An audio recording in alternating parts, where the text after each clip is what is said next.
हुआ, उससे क्या हुआ? एक पागल खाने में एक मनोवैज्ञानिक अध्ययन करने आया है।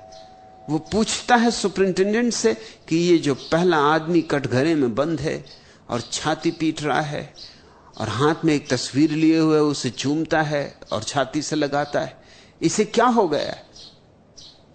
उस सुपरिंटेंडेंट ने कहा, इसकी बड़ी दुख भरी कथा है। जिसकी ये तस्वीर लिए इस स्त्री को प्रेम करता था, विवाह करना चाहता था, लेकिन उस स्त्री ने इंकार कर दिया। तब से ये विक्षिप्त हो गया। बस उसकी तस्वीर ही अब इसका एकमात्र सहारा है। 24 घंटे उसी की धुन लगी। ये मजनू है, आधुनिक मजनू। लैला इसे मिली नहीं।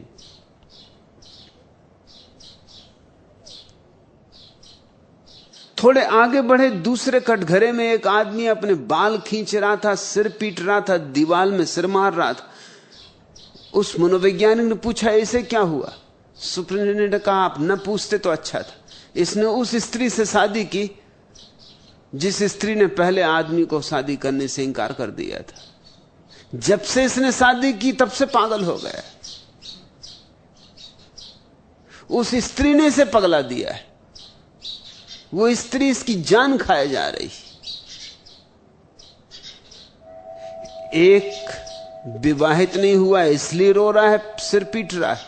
एक विवाहित हो गया है इसलिए रो रहा है और सिर पीट रहा है। और ऐसा सारे जगत में घट रहा है। तुम पालोगे तो रोओगे। जिन्होंने पा लिया उनसे पूछो, उनकी आंखों में आंसू है। तुम नहीं पाओगे तो रोओगे, क्योंकि प्राणों में एक पीड़ा रह जाएगी, कुछ भी ना कर पाए। संसार का अर्थ ये वृक्ष, ये चांद तारे, ये आकाश, ये सूरज, ये नदी, पहाड़, ये लोग, पशु पक्षी, यह नहीं है। तुम्हारे तथाकथित महात्मा तुम्हें यही समझाते रहते हैं कि ये जो फैलाव है ये संसार है। नहीं, यह फैलाव संसार नहीं है। तुम्हारे मन का जो फैलाव है, प्रपंच मन का, वह संसार है। उस संसार से मुक्त हुआ जा सकता है। असंभव सा लगेगा शुरू में कि कैसे अपने अतीत से मुक्त हो जाओ, लेकिन अतीत है क्या सिवाय स्मृतियों के ढेर के? राख है, अंगार भी तो नहीं बची। राख से मुक्त होने में ऐसा क्या असंभव है? राख को ढोना मूढ़ता है। राख से मुक्त हो जाना सहज सरल बात होनी चाहिए। जो बीता सो बीता। अब उसको पकड़ के कहां बैठे हो? तुम्हारे हाथ खाली हैं।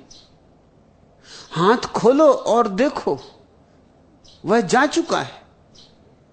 अब तुम रो तो भी लौट नहीं सकता।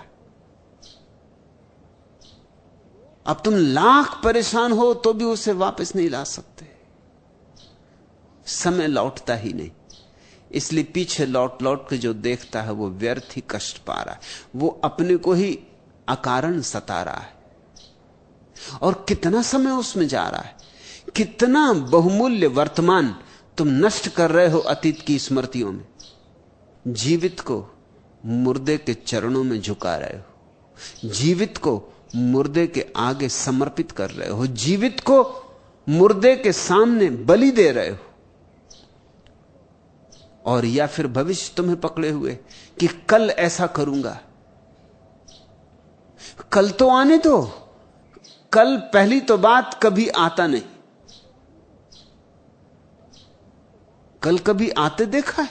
जब आता है आज आता है। और आज को तुम खराब कर रहे हो उस कल के लिए जो कभी आएगा नहीं। और जब आज की तरह कल आएगा भी तो तुम्हारी आदत मजबूत होती जा रही रोज रोज आज को बर्बाद करने की कल के लिए। यह आदत सघन होती जाएगी, यह यंत्रवत हो जाएगी।